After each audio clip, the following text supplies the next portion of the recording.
Now, I want that apology to carry history with it that illustrates the ways in which they've failed us, such that when the apology, which is just a resolution, it doesn't even require a presidential signature, but when it is passed, it will be there as a continuing testimony of all the things they need to avoid doing in the future.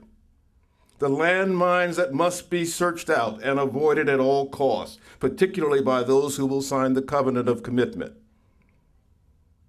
If they want to use apologies to create the pretext for legislation, you must use an apology that's much more valuable as a barrier to bad legislation. Those are the two tasks I want to give you.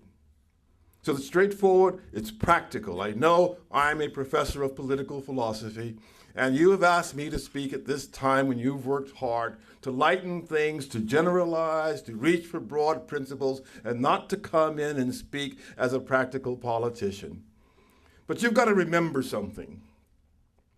I've been here too. I've not just arrived. It is still vivid in my mind being sprawled on a highway outside the White Mountain Apache Reservation with high-powered weapons aimed at me and the NBC crew traveling with me because I cared about the rights of Indians. And that suffering trumped up charges of kidnapping, which had to be carried out by the state police because the tribe didn't dare to go so far as to actually arrest a federal official. But they could influence the state to carry that out, to keep their hands clean. Now, I've been there. I know what it means. But let me tell you something else that isn't always visible to people. It doesn't mean that it's hard. That's true. That goes without saying. Don't expect it to be easy. Don't expect it to be easy. The good guys always win, Lana. But there are lots of moments along the way they're not sure. Lots of moments along the way they're not sure. In that case in Arizona, when I was accused of kidnapping, there was a 14-year-old girl whose life was changed. Sage DeRocha, whom I not only met that day, but whose circumstances changed because of that meeting. She was liberated. She was let go by the tribe. Now, to be sure, the tribe negotiated a settlement that required secrecy because it couldn't afford to let the public know that it was giving in on this Indian Child Welfare Act case. But give in it did. And Sage was returned to the foster parents who had raised her from birth. We continued to correspond. We correspond to this day, believe it or not, now 18 years later. I was with her all the way through high school and through college.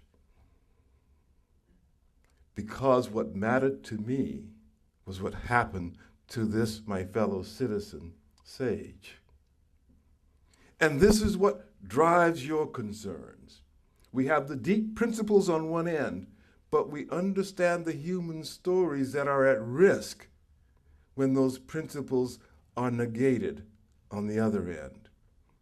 It is not just because we will personally suffer, as we will, and our sufferings are serious and ought to be taken into account. But it's because if we permit ourselves to suffer, the suffering will never end for anyone. That is why the task has been undertaken. I listened to these histories, these wonderful histories about federal Indian policy. And you have read the remarks I made in The New Racism. You would have seen in the much longer, nearly 50-page and normal spacing document I created for the U.S. Commission on Civil Rights, that same history that Darrell walked us through earlier this afternoon, where I discovered in order to create some light in this field of darkness, one had to go back to the very beginning. There was no other way to figure out what had happened and to find the departures that took place as a consequence of what had happened. It is true, the history you normally hear about how in North America the Indian was treated is a false history. Yes, there were many, many awful things that happened. The Trail of Tears is real. There were people who were driven off of land unjustly, no doubt about it. But overwhelmingly in the colonial era, there were free transactions between willing partners that characterized that relationship. And it was especially in the context of Indian tribes taking the wrong side in a very important war that created much of what happened after the American Revolution. And never forget, the British signed a treaty. Their allies did not. And the British abandoned their allies. The treaty they signed off all the Western territory they were claiming. And their allies were fighting for their claim in the so-called Western lands. Thus, as the Revolutionary War concluded, those lands became the lands of the new United States of America. Think what you will of war, but at least remember, wars against oppression and in the name of liberty are the only human hope on this earth. True, we can live with a lot of disappointment on this earth because we know the good Lord has in store for us a greater reward.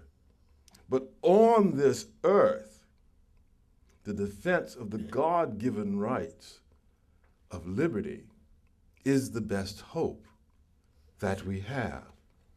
And that's what that war was about.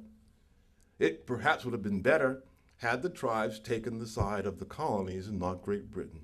It would have solved many problems, many, many problems. It is also true that if the spirit of George Washington had prevailed throughout our history in the dealings with the tribes, it would have solved many, many problems. George Washington, who always addressed the Indians as my brothers, never my children, always my brothers. He was not addressed as the great white father. That was a latter-day introduction, setting things on a path that has been disastrous for us ever since. But we had a beginning that was healthy.